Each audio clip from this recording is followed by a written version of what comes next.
France Inter. Mathilde Munoz, le 5-7. Il est 6h20. Bonjour Stéphane Peu. Bonjour. Député communiste de Seine-Saint-Denis et co-rapporteur d'une mission d'information sur les Jeux Olympiques et Paralympiques de Paris. Vous avez étudié les retombées économiques et sociales de cette compétition. Nous sommes à un tout petit peu plus d'un an de la cérémonie d'ouverture. Déjà, est-ce que vous pensez que tout sera prêt ? Alors, les infrastructures sont prêtes. Ça, on peut, d'ailleurs, dans notre rapport, nous saluons le travail de l'établissement public La Solidéo, qui a réalisé le village olympique, le village des médias, le centre aquatique, enfin, toutes les infrastructures pour accueillir les Jeux. C'est un travail formidable. Les délais seront tenus. Donc, il n'y a pas d'inquiétude sur les infrastructures. Il y en a sur d'autres sujets, mais pas sur les transports, notamment. C'est quand même le gros point noir de notre rapport. 600 000 personnes à transporter chaque jour pendant les Jeux. Oui, si vous voulez, nous sommes déjà aujourd'hui en Île-de-France avec une situation dégradée du point de vue des transports collectifs. On n'a pas retrouvé le niveau de service d'avant le Covid. Les Jeux au mois d'août, ça va être un trafic classique plus 15%. Alors qu'en principe, au mois d'août, on a un trafic à moins 30, moins 40%. Donc, ça va demander une très forte mobilisation des agents, des gens qui travaillent dans les transports, d'une part, mais ça va demander également de retrouver un niveau de prestation. Or, il y a beaucoup d'inquiétudes.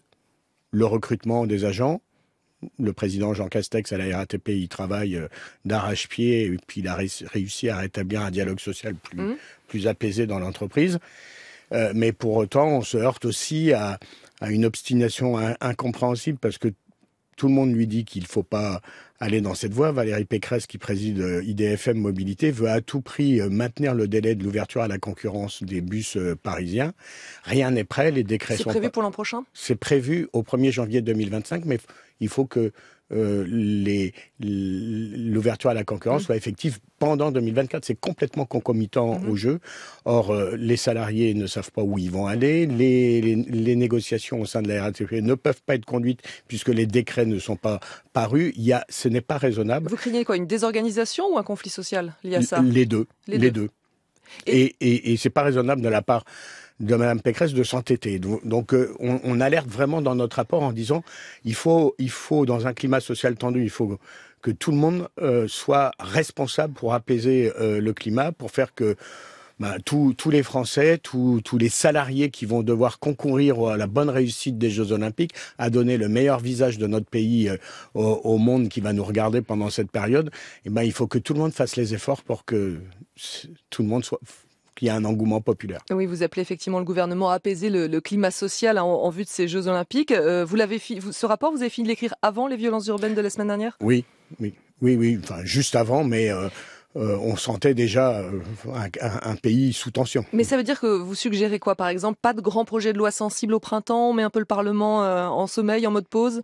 Non, mais le Parlement, il peut continuer. Il y a beaucoup de chantiers, mais on peut continuer à réformer le pays, on peut continuer à légiférer dans ce pays sans forcément à chaque fois mettre un peu d'huile sur le feu de toutes les plaies qui sont à vif dans le pays. Enfin, on peut faire de la politique sans mettre le pays sans dessus-dessous à chaque réforme ou à chaque loi et sans non plus avoir des mots qui blessent ou des lois provocantes. Venons-en aux retombées économiques de ces Jeux Olympiques et Paralympiques.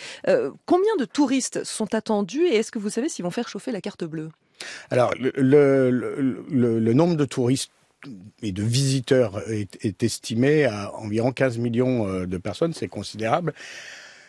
Si on traduit ça en nombre de nuitées marchandes, pour dire les choses dans un langage, c'est environ 2,5 millions de nuitées, enfin de personnes qui vont être hébergées dans des hébergements marchands. C'est 1 million de plus que un été ordinaire dans la région francilienne, donc c'est considérable. Attendez, il y a 15 millions de touristes, mais que 2 millions de nuitées ? Oui, parce qu'il y a beaucoup, on estime à 80% des visiteurs de l'Hexagone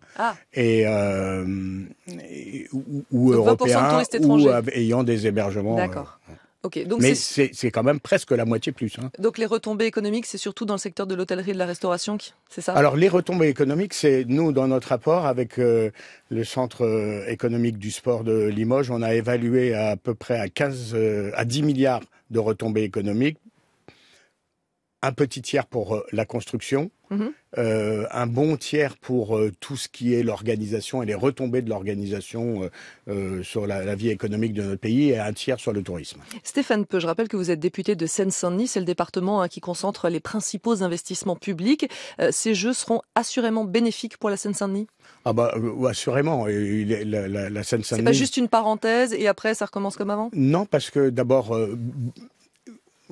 Paris 2024, ce sont des jeux économes. 95% des manifestations sportives vont avoir lieu dans des équipements qui existaient déjà ou qui sont construits de manière temporaire. Donc, ce sont des jeux économes, mais les infrastructures construites sont pour l'essentiel en Seine-Saint-Denis, le centre aquatique olympique, l'aréna de la Porte de la Chapelle, le centre paralympique à Bobigny qui s'appelle le Prisme, et puis bien sûr le village olympique et le village des médias qui vont ensuite être transformés en quartier de ville avec des logements, des crèches, des écoles.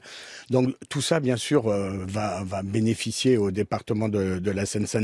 En termes d'infrastructure, reste un sujet, c'est que les habitants de la Seine-Saint-Denis, les jeunes de la Seine-Saint-Denis, ne regardent pas les jeux depuis leur télévision uniquement. Qu'ils puissent aller aux compétitions. Donc la question de la billetterie populaire et d'avoir une billetterie un peu plus accessible est posée. Il y a un autre point important dans votre rapport, c'est vous dites que ces jeux sont aussi l'occasion de revoir le cadre juridique pour la location de meublés touristiques. Et là, vous visez clairement les locations Airbnb.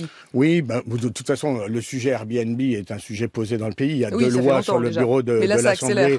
Mais bien sûr, pendant les Jeux, la question se pose. Elle se pose et nous faisons plusieurs propositions. D'abord, il faut qu'il y ait quand même une concurrence qui soit la plus... la moins déloyale avec l'hôtellerie classique, c'est-à-dire qu'il y ait une fiscalité qui soit semblable du point de vue de la TVA, qu'il y ait un numéro d'enregistrement, qu'il y ait aussi des règles de sécurité. Je rappelle quand même qu'il y a quelques jours, il y a eu 7 morts dans un Airbnb à Montréal pour défaut de sécurité d'un appartement. Un Français est décédé la semaine dernière à Florence, intoxiqué par du monoxyde de carbone dans un Airbnb parce que il était absolument pas conforme. Donc on peut pas avoir autant c'est un secteur qui est totalement dérégulé. Nous demandons à ce qu'il soit régulé, qu'il y ait un numéro d'enregistrement, de la sécurité, de la fiscalité équivalente, et puis un nombre de nuitées beaucoup plus courtes. Aujourd'hui, on peut louer sa résidence principale 120 jours. Qui raisonnablement peut louer 120 jours sa résidence principale? Bon, il faut revenir à quelque chose. Et donc vous voulez quoi? 90, 60? 60. 60, ce serait bien. Et mettre un petit peu de règles dans ce qui pour l'instant est une jungle. Et est-ce que le fait qu'Airbnb soit partenaire des JO, ça freine vos projets? Airbnb est partenaire du Comité international olympique. Et la France doit montrer au CIO comme à Airbnb qu'ici, on est dans un pays où il y a des droits, des règles et où c'est pas la jungle. Merci Stéphane Peu, député communiste de Seine-Saint-Denis. Vous étiez l'invité du 5-7.